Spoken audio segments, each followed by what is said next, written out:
அனைவருக்கும் அன்புடன் வணக்கங்கள். நான் உங்கள் திவ்யா. இன்றைய திருக்குறள் பார்த்திங்கன்னா அதிகாரம் 50 இடனறிதல் அப்படிங்கிற அதிகாரத்தில் இருந்தால் குறள் பார்க்க போகிறோம். இதுவரையிலையும் நம்மளோட யூடியூப் சேனலை யாரெல்லாம் சப்ஸ்கிரைப் பண்ணலையோ கண்டிப்பாக சப்ஸ்கிரைப் பண்ணுங்கள். பக்கத்தில் இருக்க பெல் ஐக்கானை ப்ரெஸ் பண்ணுங்கள். நான் போடுற ஒவ்வொரு குறளும் இன்றைக்கி இல்லைனாலும் கண்டிப்பாக உங்கள் வாழ்க்கையில் ஏதாவது ஒரு இடத்துல உங்களுக்கு கண்டிப்பாக ஒரு நல்ல வழியை காமிக்கும். அதன் மூலமாக நீங்கள் வெற்றி பெறறதுக்கு ஒரு காரணமாக திருக்குறள் அமையும். இன்றைய திருக்குறள் பார்த்திங்கன்னா 497வது குறளை தான் நாம் பார்க்க போகிறோம். குறள் பாருங்க. அஞ்சாமை அல்லல் துணை வேண்டா எஞ்சாமை எண்ணி இடத்தால் செய்யின். அஞ்சாமை அல்லல் துணை வேண்டா எஞ்சாமை எண்ணி இடத்தால் செய்யின். அஞ்சாமை அப்படின்னா அச்சமில்லாமை. அஞ்சாமைனா என்ன? அச்சமில்லாமை, உள்ளத்தின் வலிமை, உள்ள திண்மை. அல்லால் அப்படின்னா அன்றி, அல்லால் அப்படின்னா அன்றி.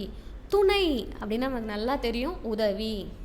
வேண்டா அப்படின்னா வேண்டுவதில்லை, தேவையில்லை. எஞ்சாமை அப்படின்னா ஒழியாமல்.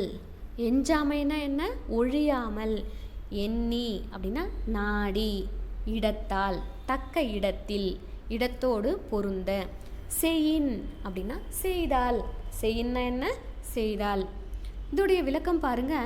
செய்யும் வழிவகைகளை குறைவில்லாமல் எண்ணி தக்க இடத்தில் பொருந்தி செய்தால் அஞ்சாமை அல்லாமல் வேறு துணை வேண்டியதில்லை.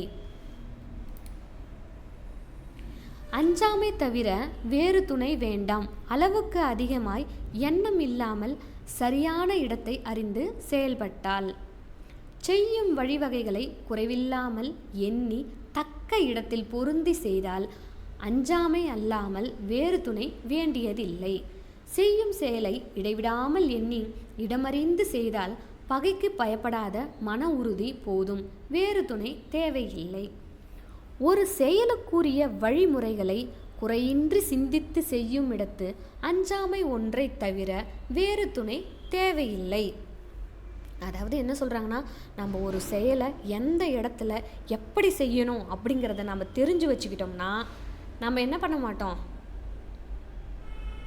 பயப்பட மாட்டோம். ஏன்னா நமக்கு தான் அது தெரியும் இல்லையா? நம்ம எந்த செயலை எந்த இடத்துல எந்த மாதிரி செய்ய போகிறோம் அப்படிங்கிறத நம்ம என்ன பண்ணணும்? முன்னாடியே கணித்து அதை நம்ம தெளிவாக நம்ம எண்ணத்தில் வச்சுருக்கணும். அப்படி அறிந்து நம்ம செயல்பட்டோம்னா அஞ்சாமை அப்படின்னா பயப்படாமல், நம்ம எதுவுமே நமக்கு பயமே ஒன்றுமே இருக்காது. ஏன்னா நாம் தான் எல்லாமே தெரிஞ்சு வச்சுருக்கோமே.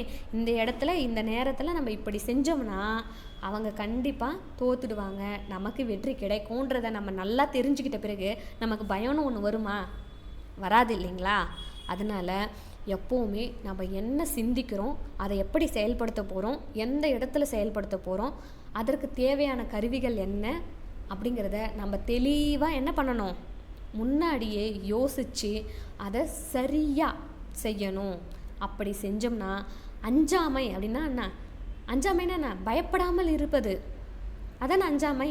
அப்படி நம்ம பயப்படாமல் இருக்கலாம், வெற்றி நமக்கு தான் அப்படின்ற வழி நமக்கு கிடைச்சிடும். அதுதான் அழகாக திருவள்ளுவர் இந்த குறளில் சொல்லியிருக்காரு பாருங்க. அஞ்சாமை அல்லால் துணை வேண்டா எஞ்சாமை எண்ணி இடத்தார் செய்யில். அஞ்சாமை அல்லால் துணை வேண்டா எஞ்சாமை எண்ணி இடத்தால் செய்யின். நன்றி. நாளை மீண்டும் வேறு ஒரு திருக்குறளுடன் சந்திப்போம்.